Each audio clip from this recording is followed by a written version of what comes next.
வணக்கம் மக்களே, இந்த வீடியோவில் என்ன பார்க்க போகிறோன்னா, அரசு ஊழியர்களுக்கு அகவிலைப்படி 8% உயர்வு. அது என்ன அப்படிங்கிறதுக்கான பார்ட் 1 வீடியோ தான் இது. நம்ம சேனலுக்கு யாராவது புதுசாக வந்திருந்தீங்கன்னா மறக்காமல் நம்ம சேனலை சப்ஸ்கிரைப் பண்ணி பெல் ஐக்கானை கிளிக் பண்ணி வச்சுக்கோங்க. இந்த வீடியோவுக்கு ஒரே ஒரு லைக்கை மட்டும் கொடுத்துருங்க. வாங்க வீடியோக்குள்ளே போகலாம். அதாவது அரசு ஊழியர்களுக்கு டிஏ அப்படிங்கிற டியர்னஸ் அலவன்ஸ் தொகை உயர்த்திருக்காங்க. 8% உயர்த்திருக்காங்க. இந்த உயர்வின் மூலிமா பார்த்திங்கன்னா டிஏவோட அடிப்படை சம்பளத்தை டிஏ பார்த்திங்கன்னா அடிப்படை சம்பளத்தில் 65% உயர்த்தியுள்ளது அப்படிங்கிற மாதிரி சொல்லியிருக்காங்க. இந்த டிஏ தொகை உயர்த்தப்பட்டது பார்த்திங்கன்னா வருகிற ஜனவரி 1, 2026 முதல் அமலுக்கு வரும் அப்படிங்கிற மாதிரி சொல்லியிருக்காங்க மக்களே.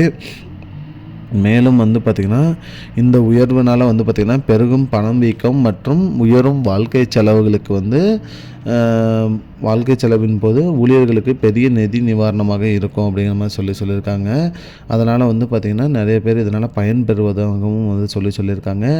டிஏ ஆண்டுக்கு 2 முறை மட்டும் உயர்த்துவாங்க. ஜனவரி மற்றும் ஜூலை மாதங்களில் கன்சியூமர் ப்ரைஸ் இண்டெக்ஸ் அடிப்படையில் திருத்தப்படுகிறதுன்னு சொல்லியிருக்காங்க. அதாவது பார்த்திங்கன்னா இந்த ஜனவரி மற்றும் ஜூலை மாதங்களில் மாற்றுறது பார்த்திங்கன்னா சிபிஐ அப்படிங்கிற கன்சியூமர் ப்ரைஸ் இண்டெக்ஸ் மூலிமா பார்த்திங்கன்னா மாற்றப்படுகிறதுன்னு சொல்லியிருக்காங்க. அதாவது இந்த டிஏ தொகை பார்த்திங்கன்னா ஓய்வூதியதாரர்களுக்கும் பொருந்தும், மேலும் ஊழியர்களுக்கும் பார்த்திங்கன்னா இது பொருந்தும் சொல்லியிருக்காங்க. இதனால் பார்த்திங்கன்னா மக்கள் பணவீக்கத்தை கட்டுப்படுத்துவதாகவும் மேலும் இதனால் நிறைய பயன்படுவதாகவும் சொல்லியிருக்காங்க. இந்த டிஏ தொகை உயர்த்தியதன் மூலிமா பார்த்திங்கன்னா நிறைய மக்கள் பயன்படுத்திட்டு வராங்க. அந்த வகையில் யார் யார் பயன்படுறாங்க, அதே மாதிரி டிஏ சம்பளம் இவ்வளோ வரும் அப்படிங்கிறதெல்லாம் பார்த்திங்கன்னா நம்ம அடுத்த வீடியோ பார்ட் 2 வீடியோவில் பார்க்கலாம். இதுதான் மக்களே இப்போதைக்கு முக்கியமான பயனுள்ள தகவல். இது போன்ற தகவலை தெரிஞ்சுக்கொள்ள நம்முடைய சேனலை மறக்காமல் சப்ஸ்கிரைப் பண்ணிக்கோங்க. இந்த வீடியோவை உங்கள் ஃப்ரெண்ட்ஸ் அனைவருக்கும் ஷேர் பண்ணிடுங்க. நன்றி.